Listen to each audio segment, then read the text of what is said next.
আলম আপনারা হয়তো অনেকে জানেন না, আমারে তো তাহিরি তাহিরি বলেন না।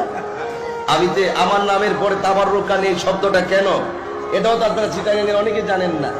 মনে করতেছেন গিয়াসউদ্দিন আর তাহিরি ব্রাহ্মণবাড়িয়া, আসলে আমি আমার আল্লামা সৈয়দ তাহের শাহ মুতাজিল্লুল আলীর হাতে আমার বায়াত।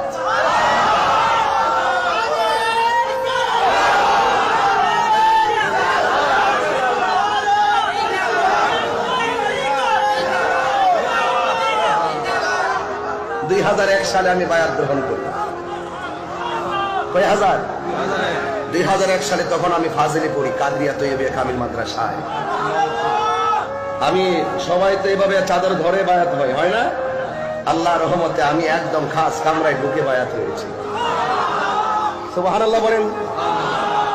আরে আমি বায়াত হওয়ার আগে আমার মনে একটা ইতমিনান ছিল যে আমি বাংলাদেশি আর হুজুর কেবলা পাকিস্তানি। আমি যদি মুর্শিদের কাছে যেতে না পারি, বায়াত হয়ে আমি কি করব?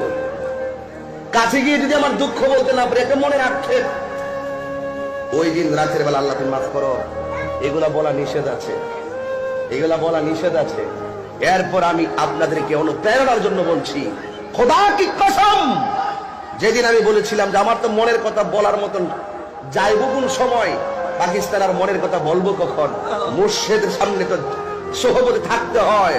সেই রাতে আমি স্বপ্ন দেখেছিলাম, আমাকে হুজুর কেবলা বলেছিলেন একটি নাতে রাসূল পড়ার জন্য।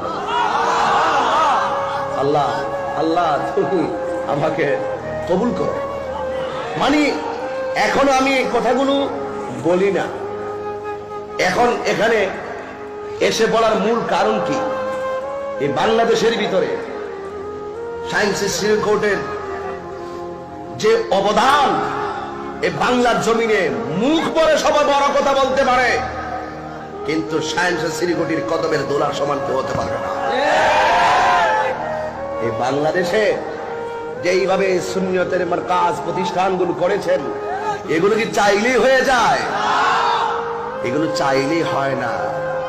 আমাকে বলছিলেন নাচ গাওয়ার জন্য, আমি স্বপ্নেই বলে ফেলেছিলাম জিসকা কোই সানি নেহি। আমি এই রাত্রে গাইছিলাম, আমি আর বেশি পারলাম না আর কি। শুধু একটা কথাই বলতে চাই যে মুরিদ যেখানে থাকুক না কেন, তুমি যত দূরত্বই হও না কেন, তোমার দৃষ্টিতে দূর হতে পারে, কিন্তু আওলাদ রাসূলের নজর থেকে কোন আশিক দূরে নয়।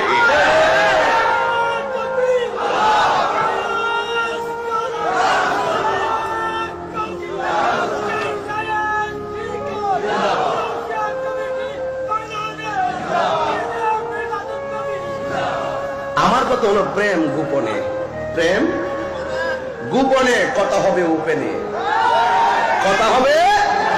আর প্রেম কে কার মুর্শিদ কাকে কি দিয়েছে এটা তার ব্যক্তিগত ব্যাপার, এটা ক্যানভাসের কোনো ব্যাপার নয়। জাস্ট অনুপ্রেরণার জন্য বলছি। আমি যা বলি স্টেট বলি, কারণ আমি মৃত্যুকে পরোয়া করি না, সবসময় প্রস্তুত থাকি। আজকে মরণ হতে পারে নবীর কালিমার মাধ্যমে।